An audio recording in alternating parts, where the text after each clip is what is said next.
Donc le titre de cette exhortation de ce matin, c'est « Église, retiens ce que tu as en Christ ». Amen. Apocalypse chapitre 3 verset 11. « Je viens bientôt ». C'est Jésus qui parle à ses églises, à son église, pardon. « Je viens bientôt. Retiens ce que tu as, afin que personne ne prenne ta couronne. Celui qui vaincra, je ferai de lui une colonne dans le temple de mon Dieu, et il n'en sortira plus. J'écrirai sur lui le nom de mon Dieu, le nom de la ville de mon Dieu, de la nouvelle Jérusalem qui descend du ciel d'auprès de mon Dieu, et mon nom nouveau. Que celui qui a des oreilles entende ce que l'Esprit dit à l'Église. Amen. Seigneur, merci pour l'onction que tu fais descendre, pour disposer nos cœurs, et pour celle que tu mets sur ma langue, car tu sais ce dont nos cœurs ont besoin ce matin. Amen. Ce passage fait partie du message adressé à l'église de Philadelphie. Une église fidèle au milieu de l'épreuve. Jésus encourage cette église à persévérer et à ne pas se laisser distraire et à garder fermement ce qu'elle a reçu. Une exhortation à la fidélité. Jésus dit « Je viens bientôt ». Cette promesse du retour imminent du Seigneur est un appel à rester vigilant, à ne pas se laisser détourner de notre engagement. L'expression « retiens ce que tu as » signifie « garde précieusement la foi ». La vérité de l'évangile et la relation que tu as avec Christ. Tout d'abord, gardez précieusement la foi. 1 Pierre chapitre 1, versets 3 à 9. Gardez la foi. Tout dans le monde dans lequel nous sommes participe à nous arracher notre foi. Et le Seigneur nous demande de garder précieusement la foi. 1 Pierre chapitre 1, versets 3 à 9. S'il te plaît, merci. Béni soit Dieu le Père de notre Seigneur Jésus-Christ, qui selon sa grande miséricorde nous a régénérés pour une espérance vivante par la résurrection de Jésus-Christ d'entre les morts. Verset 4, pour un héritage qui ne peut ni corrompre, ni souiller, ni flétrir, lequel vous est réservé dans les cieux. Verset 5, à vous qui par la puissance de Dieu, donc pas par mon intelligence, êtes gardés par la foi pour le salut, prêt à être révélé dans les derniers temps. Verset 6, c'est là ce qui fait votre joie, quoique maintenant, puisqu'il le faut, vous soyez attristés pour un peu de temps par diverses épreuves. Verset 7, afin que l'épreuve de votre foi, plus précieuse que l'or périssable, qui cependant est éprouvé par le feu, ait pour résultat la louange, la gloire et l'honneur lorsque Jésus-Christ apparaîtra. Verset 8, lui que vous aimez sans l'avoir vu, en qui vous croyez sans le voir encore, vous réjouissant d'une joie ineffable et glorieuse. Verset 9, parce que vous obtiendrez le salut de vos âmes pour prix de votre foi.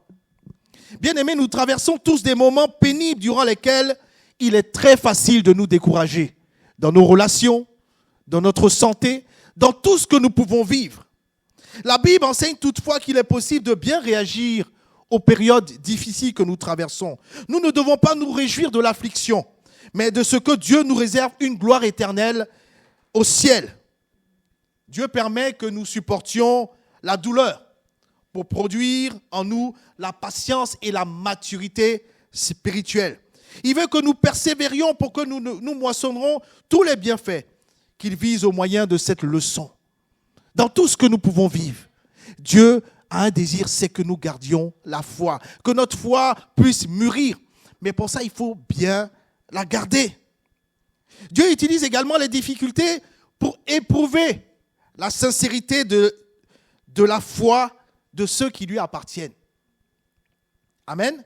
La foi des chrétiens, il faut qu'elle tienne bon dans l'épreuve, qu'elle soit épurée, et afin que nous glorifions ainsi le Seigneur. Le Seigneur le fait à dessein, il le permet à dessein. Mais il veut nous affermir et nous demande, il nous encourage à garder notre foi. Quel que soit ce par quoi tu passes, peu importe ce par quoi l'Église passe, notre foi doit être épurée. Mais nous devons la garder malgré tout. Si nous sommes conscients du fait que Dieu tire du bon de nos ennuis, nous les envisagerons avec confiance. Parce que nous saurons qu'il permet tout pour notre bien. Il fait tout pour notre bien. Je décide de lui faire confiance. C'est par ça qu'on voit la sincérité de notre foi. Vous savez, notre foi brille un peu plus lorsque, malgré nos problèmes, on se dit, Jésus est vivant, Jésus se lèvera le dernier dans ma vie. Amen. C'est à ce moment-là que notre foi brille. Pas quand tout va bien.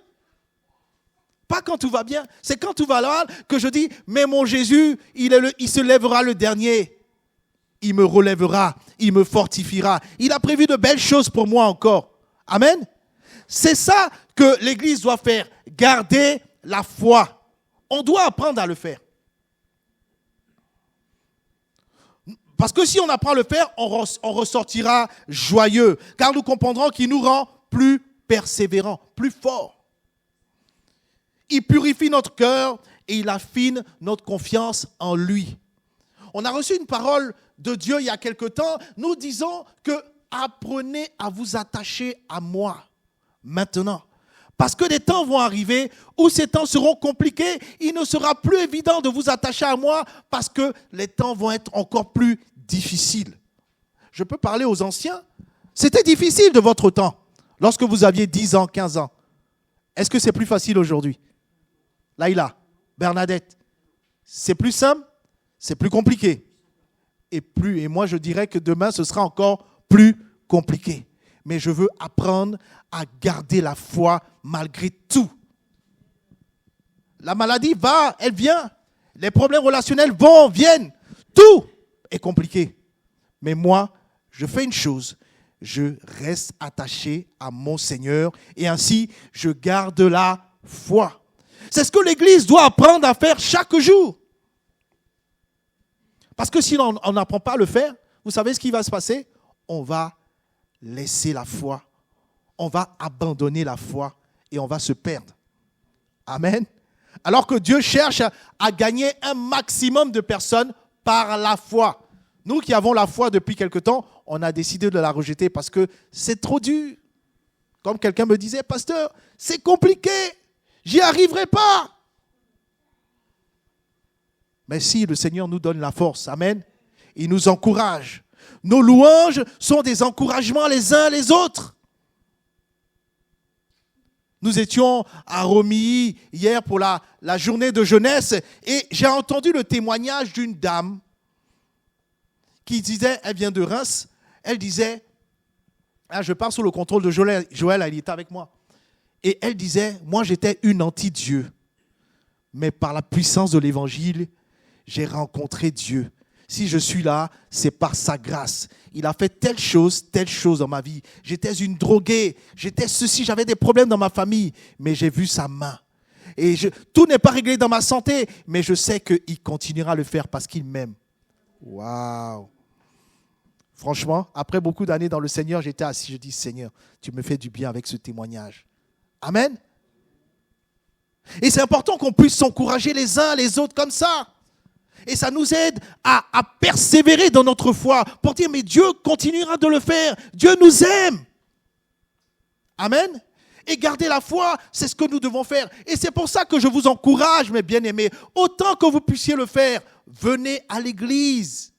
Pourquoi je dis venez à l'église? Pas dans ces murs, parce que c'est le lieu du rassemblement des hommes et des femmes qui viennent témoigner, qui viennent rendre gloire à Dieu, qui viennent dire ce que Dieu a fait dans leur vie. C'est ça qui nous donne la force. C'est ça cette ressource. Quand la Bible dit que c'est là que Dieu fait descendre la bénédiction. Mais la bénédiction que moi j'ai reçue, si j'ai reçu une bénédiction de Dieu, que je ferme la bouche, comment Lily va recevoir la bénédiction de Dieu si je ferme ma bouche? On a 2 Lily à l'église. Je parle de l'autre Lily. Amen. C'est important. C'est important de comprendre que c'est ça la bénédiction. C'est ça la présence de Dieu. Dans la vie de Manuel, par exemple. S'il élève la voix et dit « Seigneur, merci, je te rends grâce ». Comme vous avez dit « Waouh », tout le monde va dire « Waouh ». Parce que c'est la vérité de Dieu. Parce que Dieu s'en sert pour nous bénir. Amen.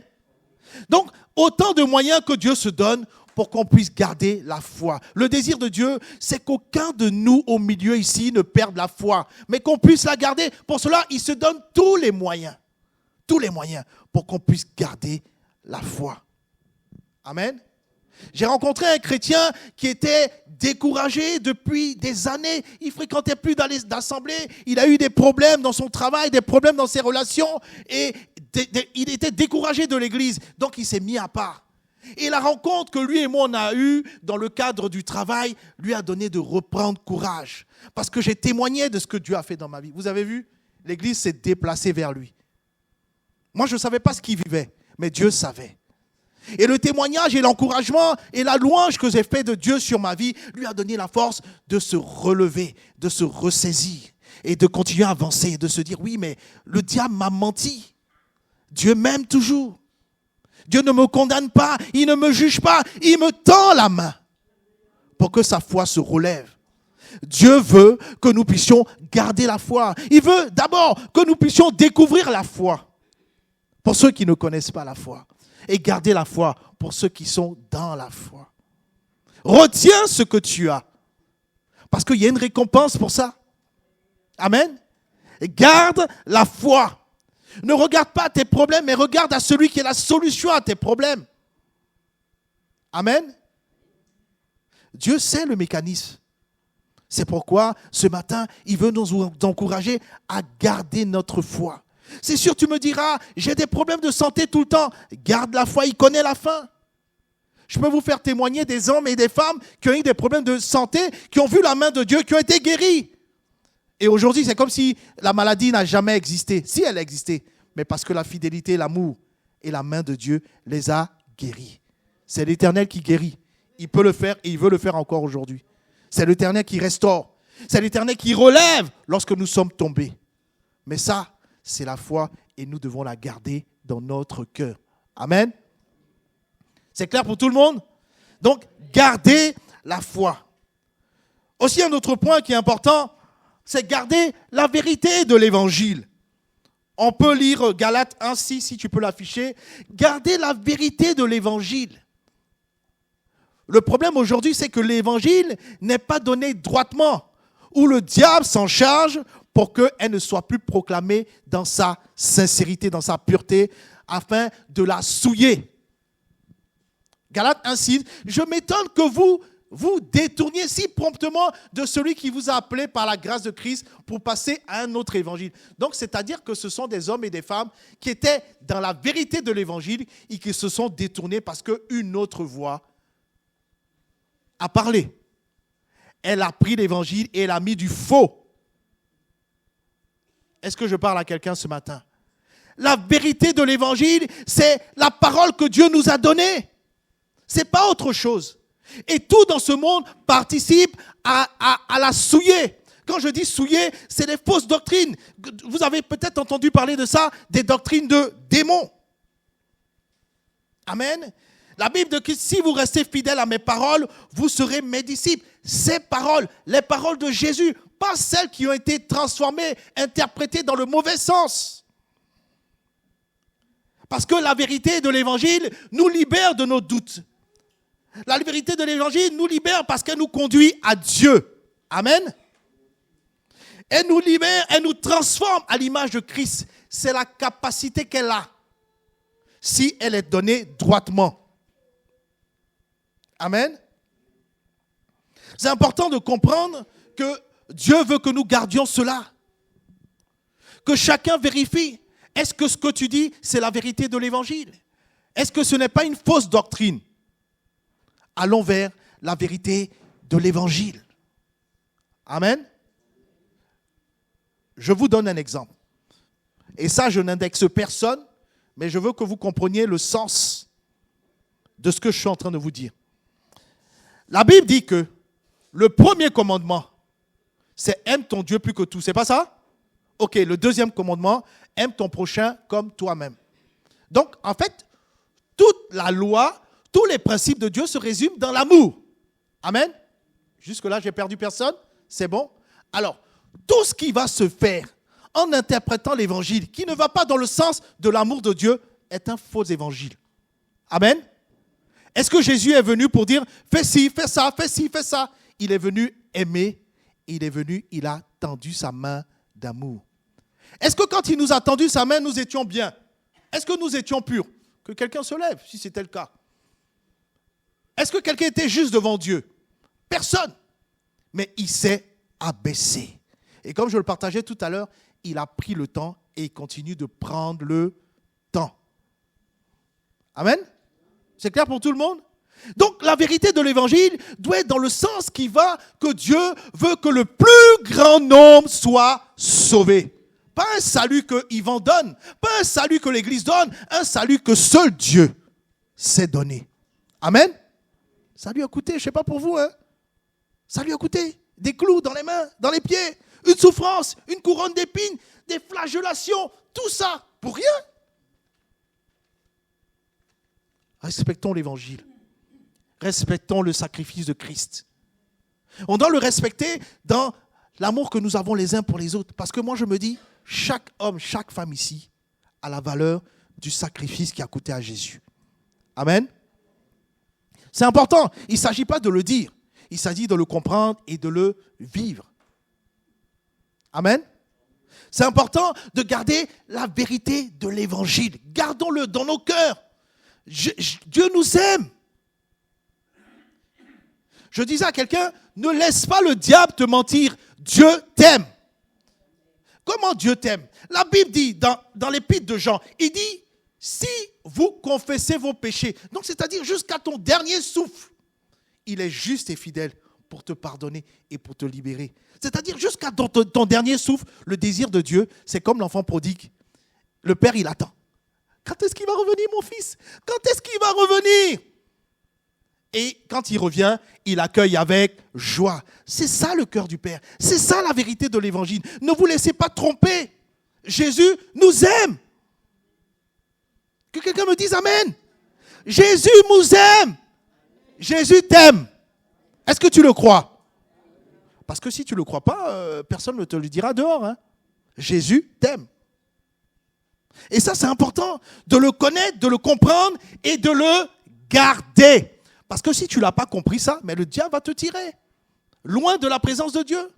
C'est pour ça que Jésus dit, retiens ce que tu as. Retiens la vérité de l'évangile que je t'ai donnée. Ne te laisse pas prendre comme cela. Ne te laisse pas prendre comme les... On avait lu un texte tout à l'heure. Dans le texte, il disait que, mais pourquoi et comment vous êtes allés à un autre évangile? Comment? Pour dire que ça peut arriver. Amen. Pour ce faire, il faut méditer la parole, écouter la parole, venir à l'église. C'est important. Je ne dis pas de venir à l'église pour moi. Moi, je passerai au bout de 8-9 ans, je partirai d'ici. Mais l'évangile continuera. C'est un exemple que je vous ai donné. Hein. Je n'ai pas de chiffre précis. Hein. Mais c'est pour dire qu'au-delà de moi, ça continuera. Amen. Ne vous détournez pas promptement de celui qui vous appelle par la grâce de Christ pour passer un autre évangile. Donc ça veut dire que c'est un danger pour l'Église. Amen. On peut prendre le Nombre 12, verset 8. Exode 33, verset 11. Nombre 12, verset 8.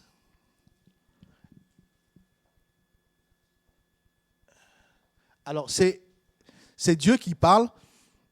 Il parle d'un homme qui a marché avec lui. Et lisez bien avec moi. Je lui parle bouche à bouche. Pas les bouches collées, hein, pour dire on se voit et on se parle. Je me révèle à lui sans énigme. Et il voit une représentation de l'Éternel. Pourquoi donc n'avez-vous pas craint de parler contre mon serviteur, contre Moïse? D'après vous, je pose une question pour être sûr que vous êtes avec moi ce matin. C'est le premier homme avec qui Dieu a fait ça? C'est une question que je pose. Hein. C'est le premier homme avec qui il fait ça? Ou il y en a eu d'autres avant? C'est une question que je vous pose. Hein. C'est pour être sûr que vous êtes avec moi. Hein. Oui ou non? C'est le premier, c'est le seul? Ok. Certainement, il y en a eu d'autres. Il y en a eu un qui s'appelait Adam. C'était mieux que bouche à bouche. C'est-à-dire, il parlait cœur à cœur. Tout ça pour vous dire quoi? Que le désir de Dieu en Jésus-Christ, c'est de restaurer une relation avec ton cœur, avec son cœur. Amen? C'est la relation avec Dieu en Christ. C'est une relation restaurée. Être chrétien, c'est dire que je suis en relation avec Dieu par le moyen de Jésus-Christ. Amen? Pour dire que c'est important. C'est quelque chose de très important. Pour qu'une relation entre deux personnes se développe, mes bien-aimés, il faut que le dialogue entre les deux parties soit continuel, répété, maintenu. Il en est de même de notre relation avec Dieu. Nous avons à développer l'habitude de chercher Dieu chaque jour, de parler avec lui sans cesse. Dieu en Christ a restauré une relation qui est à notre charge de maintenir. Je vous donne un exemple. Si je dis que quelqu'un est mon ami, je ne dis pas mon camarade, hein, on en a parlé les aînés. Mon ami. Mais qu'est-ce qu'il faut aussi, c'est mon ami? Pour qu'il reste mon ami. Parce que moi, j'ai eu des amis. Hein, vous savez, quand j'avais 6 ans, 7 ans, j'avais un ami en Afrique, dans l'école où j'étais, et on se voyait tous les jours, tous les week-ends. Je l'ai revu 20 ans après. Je dis, bonjour, c'est Yvan, parce que moi, je l'ai reconnu. Hein. Il dit, c'est qui Yvan? C'était mon ami. Et le temps a passé. Vous voyez ce que je veux dire par là? Un ami, c'est quoi qui distingue un ami?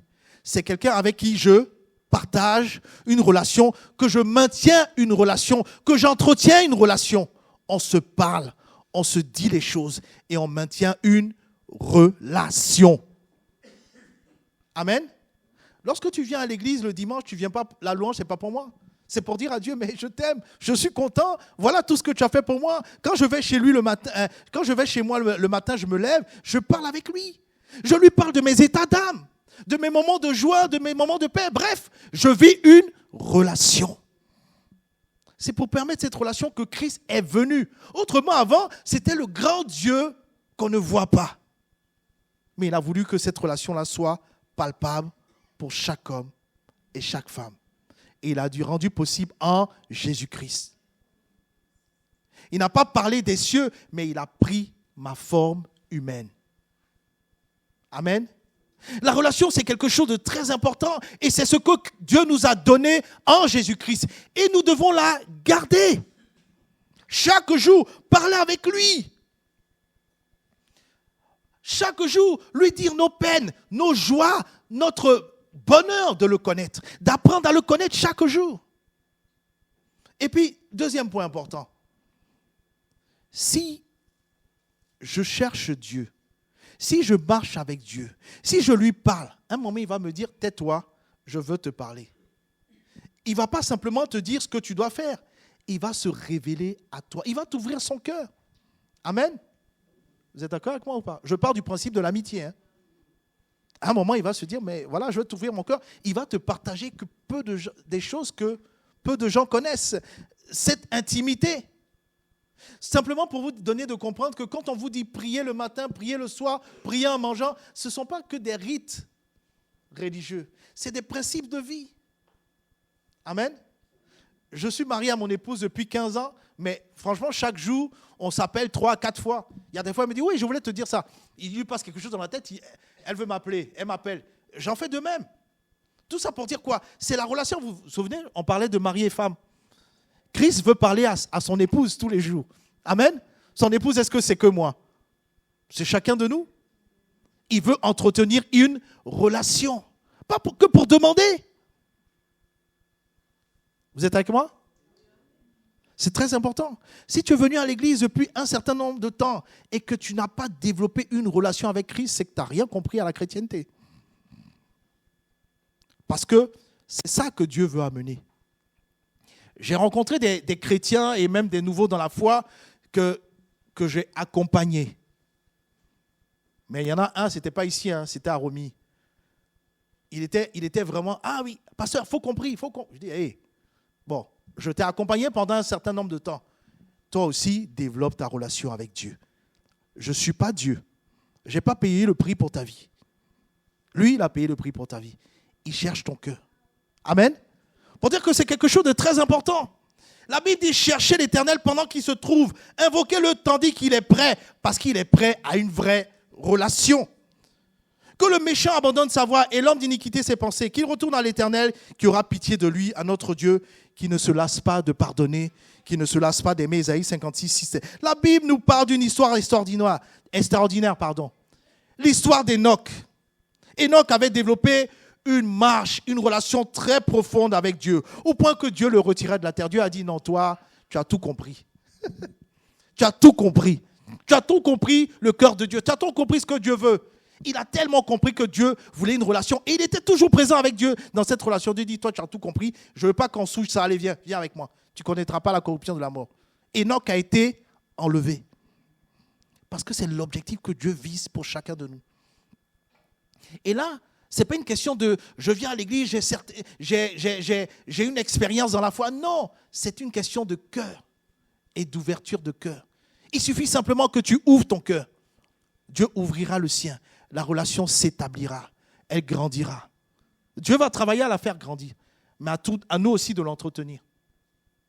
Amen. J'ai visité une de nos sœurs, Annette.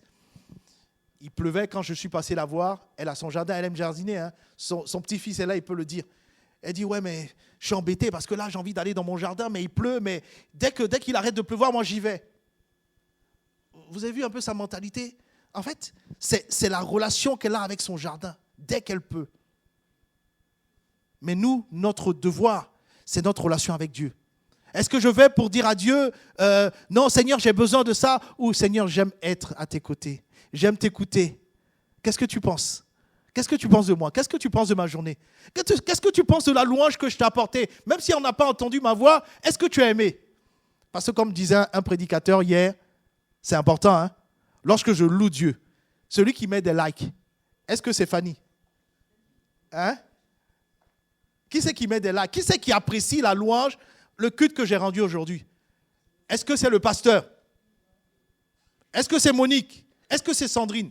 Qui c'est qui est censé apprécier le culte que je suis venu rendre aujourd'hui? Qui l'apprécie? Il n'y a que lui. Tu as parlé, tu n'as pas parlé, mais c'est ton cœur et ça lui fait du bien. La Bible dit, lorsque Noé est sorti de l'arche, qu'est-ce qu'il a fait? Il a offert un holocauste à Dieu et Dieu a fait pour dire qu'il a apprécié. L'holocauste, c'est la prière, la reconnaissance, l'action de grâce. Ce qu'il a dit à Dieu, ça a touché le cœur de Dieu. Peut-être que tu n'as rien dit ce matin, mais ce que ton cœur a dit, ce que ton cœur a vécu, Dieu l'a entendu, Dieu l'a apprécié. Juste encourager, parce que ça affermit la relation. Amen. Enoch était une fois encore mentionné, puis il ne fut plus parce que Dieu le prit. C'est par la foi qu'Enoch fut enlevé pour qu'il ne vit point la mort et qu'il ne parut plus parce que Dieu l'avait enlevé, car avant son élèvement, il avait reçu le témoignage qu'il était agréable à Dieu. Agréable comment? Dans la relation. Marcher avec Dieu d'une manière fidèle et profonde est difficile, mais dans notre monde moderne aujourd'hui. Mais nous devons nous discipliner nous-mêmes pour parvenir à vivre avec Dieu d'une manière profonde et réelle. La foi chrétienne ne pourra pas influencer le monde moderne si nous, enfants de Dieu, ne marchons pas avec le Seigneur d'une manière profonde, dans une relation sereine. La vie de Dieu ne peut pas couler dans notre vie si nous ne vivons pas avec lui chaque jour. Aucune activité religieuse, mes bien-aimés, ne peut remplacer le temps que nous passons individuellement avec Dieu. Méditer la parole pour connaître son cœur, prier pour partager ce que nous pensons, ne sont pas simplement des devoirs religieux. Ils sont des moyens relationnels qui nous permettent d'écouter et de parler avec Dieu. Parle, Seigneur, ton serviteur écoute. Parle, ton enfant veut te parler.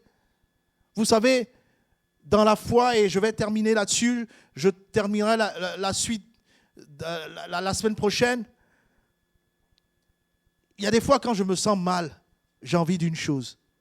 J'ai envie de parler à Dieu dans la prière. Amen. Vous imaginez?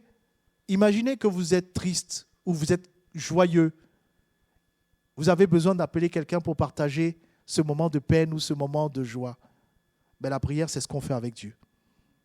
Il n'a pas besoin d'un téléphone dernier cri. Il n'a pas besoin de réseau 5G. Il n'a pas besoin de... Il peut parler à tout moment. Il peut écouter à tout moment. Il peut établir cette connexion à tout moment. Amen. Donc bref, bien-aimés, on ne va pas aller plus loin. Simplement de dire que Jésus dit à son Église, retiens ce que tu as. Je reviens bientôt. Garde précieusement la foi, comme on l'a vu. Garde précieusement la vérité de l'évangile. Donc, chaque fois que je parle, ne dites pas, le pasteur, il a certainement raison. Allez vérifier. Est-ce qu'il a dit? Est-ce qu'il n'a pas dit des bêtises? Est-ce que c'est lié toujours à la parole? Est-ce qu'il n'a pas interprété? Et gardez votre relation avec Christ si vous avez une relation avec Christ. C'est le plus important. Et c'est ça que le diable ne doit pas t'arracher.